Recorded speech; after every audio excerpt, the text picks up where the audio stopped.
friends, this is Life Coach Rich, and part of what I want to do is do a few videos, different quotes, books, stuff that I've read, and just pass along some thoughts from the books that I've enjoyed, and then have some thoughts of challenge for us. And this is these are some thoughts and stuff from Statesman, Peacemaker. It's basically a book about leadership lessons from George C. Marshall's life.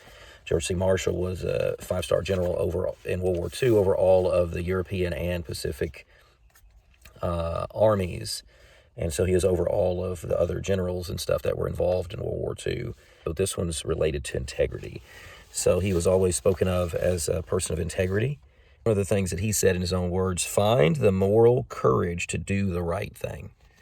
Find the moral courage to do the right thing. And something else that he said, I want to walk straight down the road and do what is best and do it frankly and without evasion. He didn't want to try to be hiding something that he was doing. He wanted to do it straight in the open.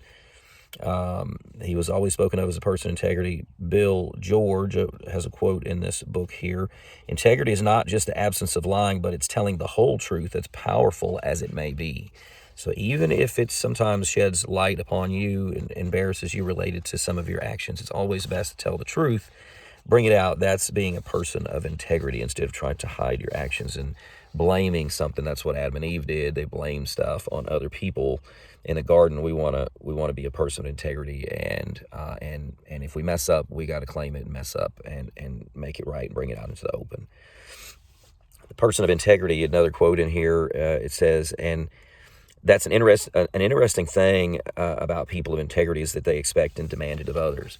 Hey guys, it's real easy to be tempted to not be a person of integrity. It's easier that way. But to stand up for principles, to stand up for things that are right, when it's difficult, sometimes that's a lot harder. And also, Marshall, one of the characteristics of him, he did not let friendship nor favoritism hold a place in his making decisions. So he always based decision making on the merit of the people, not I'm friends with him, I'm drinking buddies with him. That's a lot of times in friendships or politics or something like that. And that's why we have so much corruption, because you're not doing it based on merit. You're doing it because you're not making decisions on merit. You're basing it on, I'm friends with him, so it's going to be kind of awkward to tell him no, so I guess we'll just let him do it, even though I know he's not great for that position.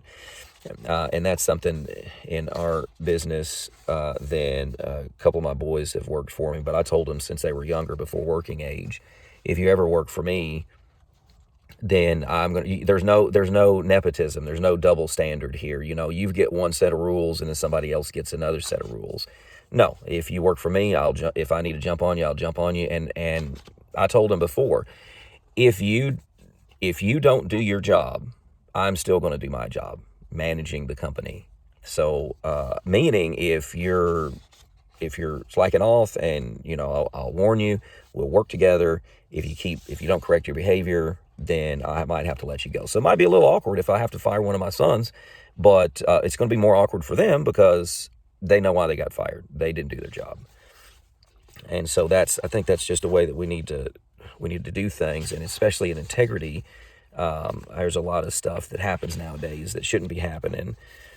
Leave you with this last thought. Integrity starts at the top. If it isn't demonstrated, it should not come as a surprise when subordinates also demonstrate a lack of it.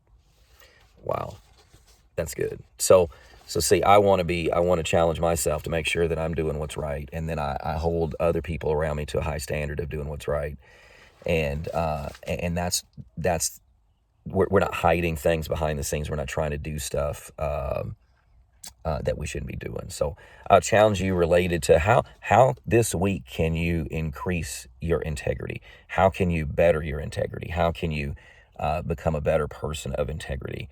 Think about that, and then try to take some steps to increase your integrity and then those around you.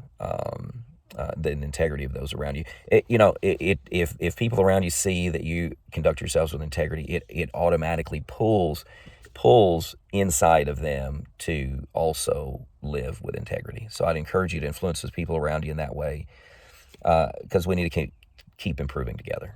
It's Life Coach Rich. Thanks, guys, for watching. We'll see you next time.